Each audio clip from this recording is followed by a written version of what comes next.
Hai semuanya, Assalamualaikum warahmatullahi wabarakatuh. Welcome back to my channel.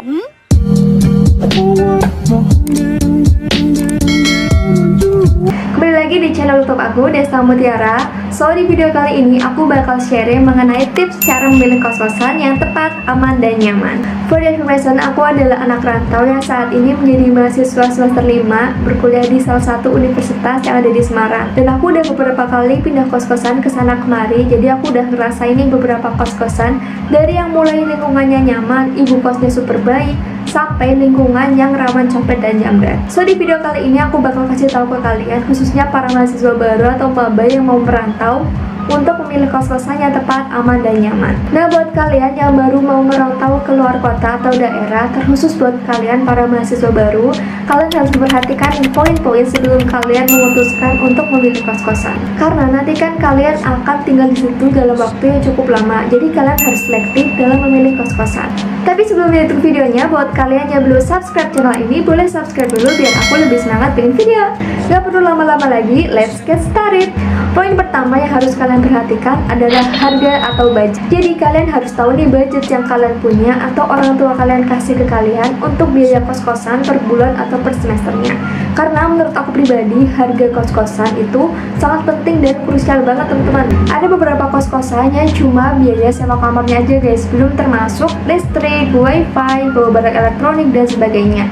Karena pengalaman aku pribadi saat pertama kali ngekos jadi mahasiswa baru di Semarang itu cuma biaya sewa kamar, listrik, sama airnya aja guys. Belum termasuk kalau kalian bawa barang elektronik kayak setrika, magicom, kipas angin, dan sebagainya bakal kena biaya tambahan per items. Dan yang perlu diperhatikan juga itu mengenai sistem pembayaran. Ada beberapa kos-kosan yang menerapkan sistem pembayaran per bulan, per triwulan, per semester, atau bahkan per tahun. Seperti contohnya di daerah kampus aku itu, Semarang Bawah atau Semarang Kota itu kebanyakan mereka menerapkan sistem per bulan. Beda lagi kalau kalian mau ngekos di daerah Semarang Atas, kayak contohnya Gunung Pati, UNES, Tembalang, Undip, biasanya tuh mereka lebih murah. Tapi mereka juga biasanya menerapkannya sistem per semester atau per tahun. Justru yang lebih krusial itu yang pembayarannya per semester, per 6 bulan, atau per tahun. Contohnya kalau kalian baru tinggal 1 bulan di kos-kosan itu, tapi kalian udah ngerasa nggak betah, gak nyaman, dan sebagainya, dan pengen pindah ke kosan teman, justru malah uang yang kalian bayar di awal itu nggak akan balik.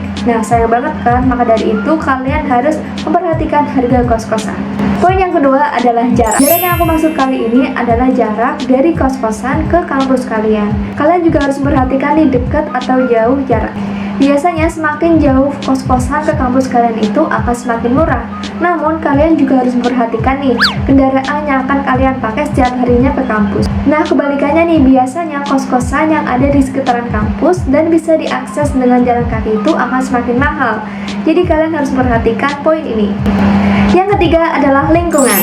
Selain kalian memperhatikan jarak, kalian juga harus memperhatikan lingkungan di tempat kos-kosan kalian.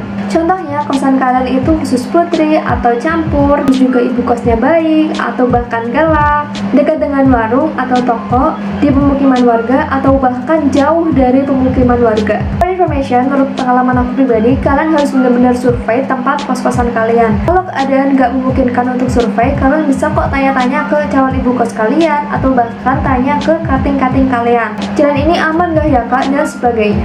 Karena pada saat maba, aku pernah mengalami kejadian gak mengenakan guys. Jadi posisinya itu aku lagi jalan kaki, terus sampai aku tuh kejamret di jalan guys. Padahal posisinya itu masih sore dan cukup ramai di situ. Dan ternyata kawasan di daerah situ itu udah terkenal copet dan jambretnya guys. So kalian juga harus memperhatikan itu, oke? Yang keempat adalah fasilitas. Nah biasanya harga kos-kosan itu berpengaruh pada fasilitas yang mereka tawarkan. Ada beberapa kos-kosan yang sudah menyediakan fasilitas kamar, contohnya kasur, AC, kipas angin, lemari, kamar mandi dalam, dan sebagainya. Jadi kalian gak perlu repot-repot bawa kasur atau lemari. Dan ada juga beberapa kos-kosan yang cuma menyediakan kamar kosongan aja guys, tanpa kasur dan lemari. Selain fasilitas kamar, kalian juga harus memperhatikan fasilitas luar atau fasilitas umum. Misalnya TV, kulkas, ruangan tamu, dapur bersama, kamar mandi luar, musola, parkiran, dan juga wifi. Nah, wifi ini paling penting guys, karena waktu yang kita gunakan itu kebanyakan di kamar, entah itu gabut YouTuber atau bahkan ngerjain deadline tugas kuliah. Jadi aku saran ke kalian untuk memilih kos-kosan yang ada wifi-nya karena bisa menghemat budget pengeluaran kalian. Poin yang keempat adalah kebersihan. Selain poin-poin yang sudah aku sebutkan tadi, kalian juga harus memperhatikan kebersihan kosan kalian, bersih atau kotor. Tapi biasanya kos-kosan itu akan selalu dibersihkan oleh pemilik kos atau tukang pocokan bersih-bersih gitu guys. Pengalamanku pada waktu semester 2 atau 3 gitu, aku tinggal di suatu kos-kosan. Aku nyaman banget di kos-kosan itu dan bapak ibu kosnya tuh baik banget guys. Minusnya kamar yang aku tempatin itu kamar mandi dalam guys. Of course itu lembab, banyak nyamuk dan airnya kotor. Terus gak beberapa lama kemudian aku jatuh sakit, demam, dan harus dilarikan di rumah sakit. Aku dirawat selama 2 minggu dan ternyata aku sakit demam berdarah guys. So kalian juga harus hati-hati. Poin yang kelima adalah jam malam. Biasanya pemilik kos-kosan itu akan menerapkan sistem jam malam. Contohnya gerbang ditutup jam 11, batas kunjung tamu maksimal jam 9 dan sebagainya. Dan ada juga kos-kosan yang memiliki akses 24 jam. Jadi kita dibawain kunci gerbang, kunci utama, sama kunci kamar guys. Terlebih kalau kalian yang jadi anak organisasi guys, kayak Hima, BEM, UKM, dan sebagainya. Jadi kalau ada event itu bakal pulang malam kan, nah itu juga perlu diperhatikan. Yap, segitu dulu video dari aku, semoga kalian suka dan semoga bermanfaat. Dan jangan lupa follow Instagram aku, Desta Mutiara.